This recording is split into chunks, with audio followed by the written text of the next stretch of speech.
Hello students, आज की अपनी अगली जो क्लास है वो प्रश्न साइन की वो है ठोस अधिशोषकों पर गैसों का अधिशोषण। किस पर?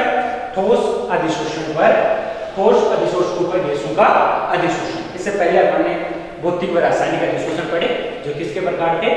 अधिशोषण के प्रकार थे और किस पर आधारित है? बलों पर आधारित। किस पर? बलों पर, जिसमें एक में वान डेर वाल्स बल थे, एक में रासायनिक बल थे। कौन से थे? रासायनिक बल और वान डेर वाल्स बल की बात अपन ने करी थी।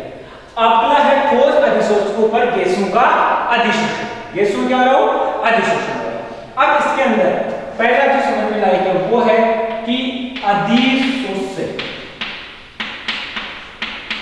अधिशोषक और दूसरा कौन है? अधिशोषक। ये आपको अच्छे से दिमाग में डालना है कि अधिशोषक क्या है और अधिशोषक क्या है। अधिशोष्य व अधिशोषक। तो यहां पर अधिशोष्य जो है वो तो है गैस। कौन है? गैस। और जो अधिशोषक है वो है ठोस। कौन है? ठोस। अब इस चीज का ध्यान रखना है। अधिशोषक यानी जिसकी पृष्ठ पर अधिशोषण होता है वो कौन है? ठोस है। देखो, ठोस अधिशोषकों पर, ठोस अधिशोषकों पर गैसों का अधिशोषण यानी जिसका अधिशोषण हो रहा है, जिसका अधिशोषण हो रहा है क्या कहलाता है? अधिशोषक। तो यहां पर किसका अधिशोषण हो रहा है? गैस का। किसका हो रहा है? गैस का। तो इन दोनों चीजों को हमेशा ध्यान रखना कि अधिशोषक यहां पर अपन किसका पढ़ रहे हैं? गैस। और अधिशोषक कौन है? ठोस। यदि कोई भी गैस किसी भी ठोस पर अधिशोषित होती है, कोई भी गैस किसी भी ठोस पर क्या हो रही हो? अधिशोषित हो रही हो, है ना? तो उसके लिए, इसके लिए कौन कौन से कारक है जो उसको प्रभावित कर सकते हैं, उसके बारे में अपन इसमें अध्ययन करेंगे। किसमें? यानी ठोस अधिशोषकों पर गैसों का क्या हो रहा हो? अधिशोषण। अब वो कौन से कारक है जिसके द्वारा ये प्रभावित होते हैं? तो सबसे पहले की बात करते हैं। सबसे पहले तो वो है गैस या अधिशोष्य की प्रकृति। गैस या अधिशोष्य की प्रकृति। ठीक है। दूसरा है अधिशोषक का पृष्ठीय क्षेत्रफल। अधिशोषक का पृष्ठीय क्षेत्र। ठीक है। तीसरा है दाब का प्रभाव। चौथा है ताप का प्रभाव। और पांचवा है अधिशोषण का सक्रियकरण। अधिशोषण का सक्रियकरण। ये पांच कारक है जो किसी भी ठोस अधिशोषक के ऊपर यदि गैसों का अधिशोषण हो रहा है तो प्रभावित कर सकते हैं। क्या कर सकते हैं? प्रभावित कर सकते हैं। इसके पहला है अधिशोषक की प्रकृति, दूसरा अधिशोषक का पृष्ठीय क्षेत्रफल, तीसरा दाब, चौथा ताप और पांचवा अधिशोषण का सक्रियकरण। इन पांच का अपन अध्ययन, इन पांच के द्वारा ठोस यदि गैस को अधिशोषित कर रही है तो कैसे कैसे इन पांचों से प्रभावित हो सकती है, उनका अपना आज टॉपिक के अंदर अध्ययन करेंगे। आज का अपना मेन टॉपिक यही रहेगा। कोशिश करेंगे आज ये कंप्लीट हो जाए। अब देखो, सबसे पहले टॉपिक को लेते हैं अपन गैस या अधिशोषक की प्रकृति। यानी अधिशोषक कौन है? गैस। किसके ऊपर होगा? ठोस पर। किसके ऊपर होगा? ठोस पर। अब देखो, अपन ने पीछे अधिशोषण के प्रकार पढ़े थे, उसके अंदर पढ़ा था कि जो भौतिक अधिशोषण होता है उसमें उसकी प्रकृति विशिष्ट नहीं होती। उसकी प्रकृति क्या नहीं होती? विशिष्ट नहीं होती। विशिष्ट नहीं होती। यानी भिन्न भिन्न गैसें एक ही ठोस पर, यानी अधिशोषक कौन है? ठोस। अब प्रकृति किसकी बात करें? गैसों की। गैसों क्या करें? प्रकृति। तो अलग अलग गैसें, अलग-अलग गैसें कैसे? अधिशोषक तो अपने पास में कंफर्म मान लेते हैं। ये तो कौन है? अधिशोषक। ये तो यही। अब आने वाले इसके ऊपर अधिशोषित कौन हो रही है? गैसें हो रही है। कौन हो रही है? गैसें। तो अपन ये गैसें को 1 2 3 4 ये अलग अलग मानेंगे। तो ये बोल रहा है ये अधिशोषण, इन गैसों को जरूरी नहीं है सबकी मात्रा समान हो। क्यों? क्योंकि इसकी प्रकृति विशिष्ट नहीं होती। विशिष्ट का मतलब ये होगा कि ये जो अधिशोषक होता है किसी एक गैस का ही अधिशोषण करता है, यानी इनकी प्रकृति विशिष्ट नहीं होती। तो ये अलग अलग गैसों को क्या कर सकता है? अधिशोषित कर सकता है। कौन? ये अधिशोषक। ठीक है, तो अलग अलग गैसों को कर सकता है। किसी गैस की अधिक मात्रा को अधिशोषित कर सकता है, किसी गैस की कम मात्रा को अधिशोषित कर सकता है। ठीक है, तो कोई गैस ज्यादा अधिशोषित हो जाएगी या जल्दी अधिशोषित हो जाएगी, कोई गैस कम हो जाएगी या थोड़ा सा टाइम लेगी।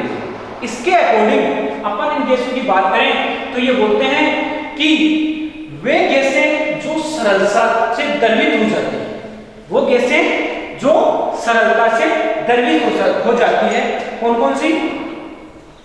इनकी बात करते हैं तो SO2, NH3, HCl, SO2, NH3, HCl, CN4 आदि गैसें हैं जो सरलता से क्या हो जाती है? द्रवित। जल्दी से क्या हो जाती है? द्रवित हो जाती है। तो इन गैसों का अधिशोषण इस अधिशोषक पर ज्यादा होता है। कहने का मतलब वो गैसें जो सरलता से द्रवित हो जाती है उनका अधिशोषण ज्यादा होता है। किनके मुकाबले? जो स्थायी गैसें हैं जैसे N2, H2, O2 आदि। N2, H2, O2 ये क्या है? स्थायी गैसें। जबकि ये वाली गैसें हैं जो सरलता से क्या हो जाती है? द्रवित। तो इनका अधिशोषण क्या हो जाता है? ज्यादा, और इनका ज्यादा, या फिर बोल सकते हैं जल्दी से अधिशोषण हो जाता है। तो अधिशोषण की प्रकृति के लिए अपन बोल सकते हैं कि जो गैसें जल्दी से द्रवित हो जाएगी, जो गैसें जल्दी से द्रवित हो जाएगी, उन गैसों का अधिशोषण अधिक होगा। तो अपने को मेन कंडीशन क्या हो गई? सरलता से द्रवित होने वाली गैस, सरलता से द्रवित होने वाली गैसें। अब सरलता से द्रवित होने वाली गैसों की बात करते हैं तो किसी भी गैस का द्रवीकरण, किसी भी गैस का द्रवीकरण किस पर निर्भर करता है? भाई किसी गैस को अपने को गैस को किसमें बदलना है? द्रव में। गैस को किसमें? द्रव में। किसी भी यदि गैस को द्रव में बदलना है तो किस पर निर्भर करता है? क्रांतिक ताप पर।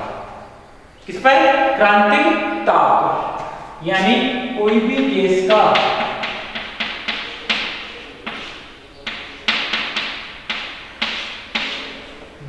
द्रव में बदलना, गैस का द्रव में बदलना किस पर निर्भर करता है? क्रांतिक ताप। क्रांतिक ताप। अब ये बोलता है कि क्रांतिक ताप क्या होता है? क्या होता है? क्रांतिक ताप, यानी इसको बोलते हैं क्रिटिकल टेम्परेचर। क्या बोलते हैं? Critical temperature.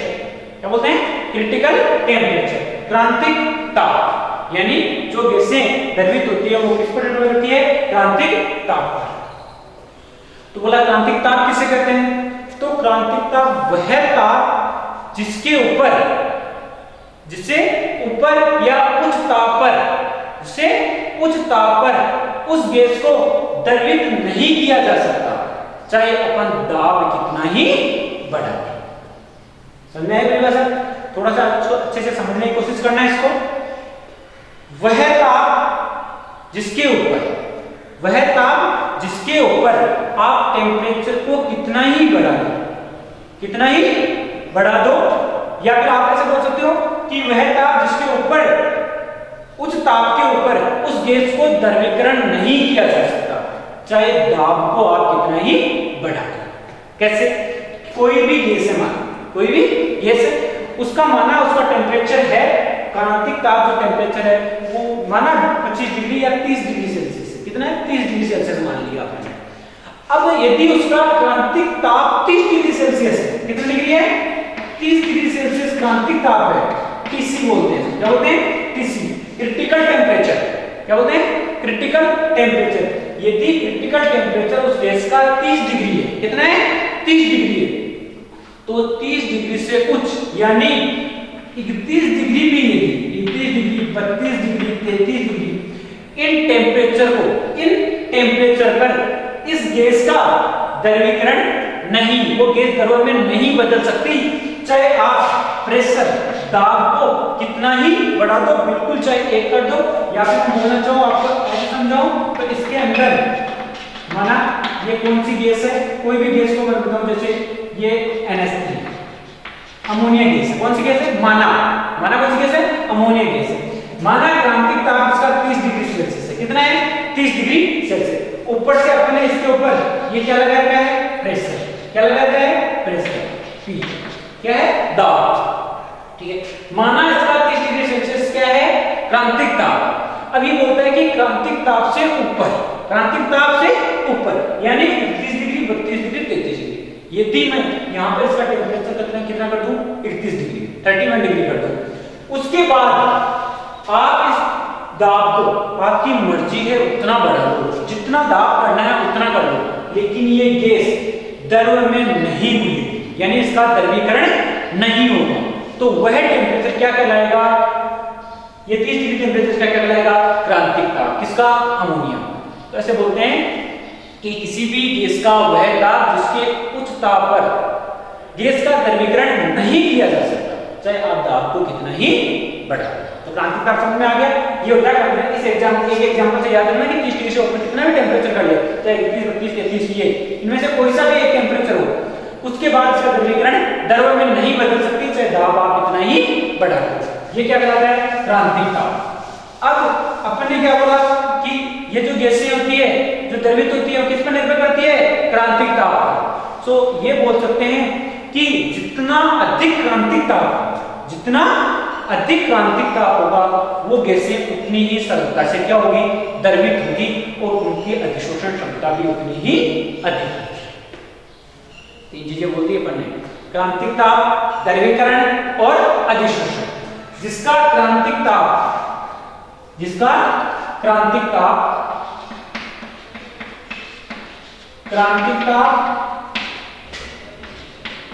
द्रवीकरण और तीसरा अधिशोषण। अब इनके लिए देखो, किसी भी गैस का यदि क्रांतिक ताप उच्च है, क्रांतिक ताप क्या है? उच्च, वो ज्यादा है, तो उसका द्रवीकरण क्या होगा? जल्दी से होगा। उसका द्रवीकरण क्या होगा? जल्दी से होगा, और द्रवीकरण जल्दी से होगा, उसका अधिशोषण भी क्या होगा? जल्दी से होगा। तीनों एक दूसरे के समानुपाती है। तीनों एक दूसरे की क्या है? समानुपाती। क्रांतिक ताप उच्च तो द्रवीकरण जल्दी से होगा, तो अधिशोषण भी क्या होगा? जल्दी से होगा या फिर ज्यादा होगा। अब अपने पास में ये गैस भी क्या होगी? अधिशोषण क्या होगी? प्रकृति होगी। जो गैस का, जिस गैस का टेम्परेचर यानी क्रांतिक ताप ज्यादा होगा, वो जल्दी से द्रवीकरण हो जाएगी, और जल्दी से द्रवीकरण हो जाएगी मतलब क्या हो रहा है? अधिशोषण ज्यादा होगा उसका। तो उसके लिए अपन बोलते हैं कि यदि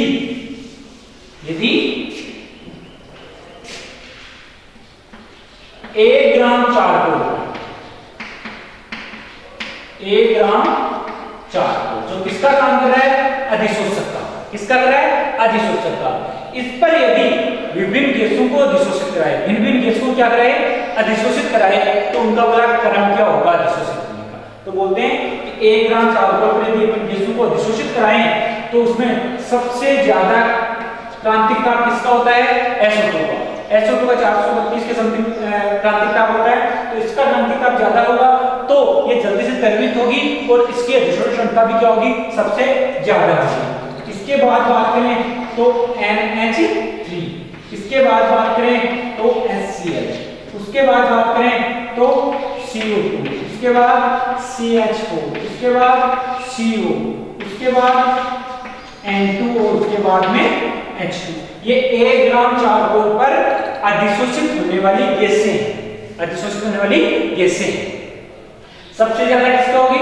SO2, फिर NH3, फिर HCl, CO2, CH4, CO, N2 और H2। अब अपन ने पहले बात की थी कि ये सरलता से द्रवित होने वाली गैसें हैं ये वाली, और ये क्या है? स्थायी गैस है। तो स्थायी गैसें होगी तो वो क्या होगी? सबके बाद में अधिशोषित होगी। पहले कौन? जो जल्दी से द्रवित होने वाली गैसें। तो ये अपनी किसकी हुई? अधिशोषक की प्रकृति। किसकी? अधिशोषक की प्रकृति। 1 ग्राम चारकोल पर अधिशोषित होने वाली गैसें। अब आपने देखो अलग अलग भिन्न गैसें लेके देख लिया कि जो जल्दी से द्रवित होने वाली है, जो स्थायी गैसें हैं। तो तो इसके आधार पर अपन एक क्रम चार के ऊपर इनका अधिशोषण हो गया। तो ये अपना पहला टॉपिक था जिसके अंदर अपन ने किसका अध्ययन किया, अधिशोष्य की प्रकृति का, किसकी, अधिशोष्य की प्रकृति। अब दूसरा है अधिशोषक का पृष्ठीय क्षेत्रफल। दूसरा कौन सा वाला है, अधिशोषक का पृष्ठीय क्षेत्रफल। अब की बार क्या करें अपन, गैस फिक्स कर लेते हैं या अधिशोषक फिक्स एक रख लेते हैं और अधिशोषक अलग अलग कर लेते हैं। क्या करें, अधिशोषक अलग अलग। तो ये बोलते हैं कि इनकी प्रकृति विशिष्ट नहीं होती, इसके कारण से अधिशोषक पर अलग अलग अधिशोषकों पर जो गैस की अधिशोषण है क्षमता है वो मात्रा भी भिन्न भिन्न होगी। वो मात्रा भी क्या होगी, भिन्न भिन्न होगी।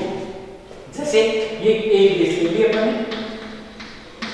और ये अधिशोषक ले लिया, ये एक अधिशोषक इधर ले लिया, एक अधिशोषक इधर ले लिया, ये क्या ले लिए, अधिशोषक। अब इसी गैस को यहां पर भी करना है, यहां पर भी करना है और यहां पर भी करना है।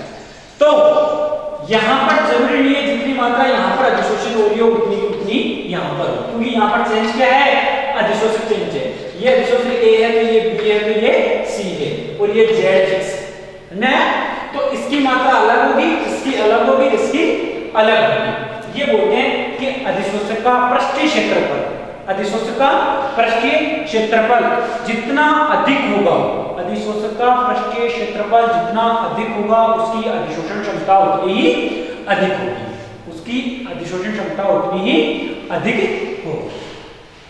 तो इसके लिए आप कर सकते हो कि किसी भी जो भी अधिशोषक है, कौन है, अधिशोषक, इसके ऊपर यदि अपन एक ही गैस को लाए तो अपन यदि अधिशोषक को एक बार उसको कठोर रख लेते हैं और एक बार उसको मुलायम कर लेते हैं, या फिर अपन ऐसे करें कि एक बार रंध्रहीन कर लेते हैं, एक बार रंध्र युक्त कर लेते हैं। तो जब रंध्रहीन है और एक बार क्या है, रंध्र युक्त, तो जब रंध्र युक्त है तो इसके अंदर इसमें क्या हो जाएगा, पृष्ठीय क्षेत्रफल में क्या हो जाएगी, वृद्धि हो जाएगी। यदि अपन ऐसे कहना चाहिए कि एक ये पृष्ठीय क्षेत्रफल हो गया और एक ये, ठीक है। अब मैं इस वाले की बात करूं तो मैं इसको अंदर बना लेता हूं या फिर खोल लेता हूं ये, ठीक है। अब इसमें क्या है, ये बिल्कुल ठोस है एकदम, तो इसमें कोई रंध्र नहीं है, क्या नहीं है, रंध्र नहीं है। तो आने वाली गैस इसकी पृष्ठ के ऊपर नॉर्मल अधिशोषित होगी। लेकिन यदि मैं इसी अधिशोषक को चलो रंध्र युक्त कर लूं, रंध्र यानी उसमें छोटे छोटे छेद हो, है ना, तो उसके अंदर उसका क्या बढ़ जाएगा, क्षेत्रफल बढ़ जाएगा, पृष्ठीय क्षेत्रफल में क्या हो जाएगी, वृद्धि हो जाएगी। और यदि पृष्ठीय क्षेत्रफल में वृद्धि होगी तो उसकी अधिशोषण क्षमता में भी क्या हो जाएगी, वृद्धि हो जाएगी। इसलिए बोलते हैं कि जिसका पृष्ठीय क्षेत्रफल ज्यादा होता है, उसका पृष्ठीय क्षेत्रफल ज्यादा होता है, उसकी अधिशोषण क्षमता भी क्या होती है, ज्यादा होती है, ठीक है। तो ये अपना इसका क्या था, अधिशोषण का पृष्ठीय क्षेत्रफल। जैसे कुछ धातुओं की बात करते हैं अपन, किसकी, कुछ धातुओं की बात करते हैं जिनकी अधिशोषण क्षमता की बात करें तो जो कोलाइडी, पीडी, पीटी, एयू और एन, यदि इनकी बात करें तो जो कोलाइडी पीडी है इसका पृष्ठीय क्षेत्रफल सबसे अधिक है, इसलिए इसकी अधिशोषित क्षमता है वो सबसे अधिक इसकी होगी, फिर पीटी की, फिर एयू की और फिर निकल की। यानी जिसका पृष्ठीय क्षेत्रफल ज्यादा हो, जो ज्यादा रंध्रयुक्त हो, जो ज्यादा कठोर नहीं मुलायम हो, तो उनकी क्या होती है, पृष्ठीय क्षेत्रफल ज्यादा होने के कारण अधिशोषण की क्षमता क्या होती है, अधिक होती है। तो ये इसका दूसरा टॉपिक था जिसमें अपन ने किसका अध्ययन किया, अधिशोषक का पृष्ठीय क्षेत्रफल, किसका, अधिशोषक का पृष्ठीय क्षेत्रफल।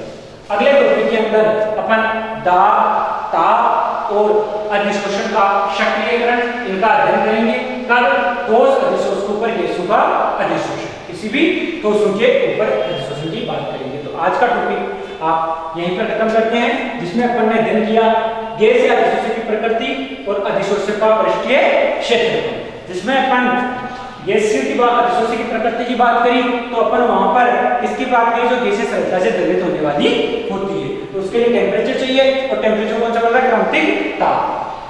अगला है अधिशोषक का पृष्ठीय क्षेत्रफल, जिसका अपन ने अलग अलग निरंतर युक्त या फिर मुलायम गुण का ज्यादा क्षेत्रफल होने के कारण अधिशोषण की क्षमता क्या होती है, ज्यादा। चलो ठीक।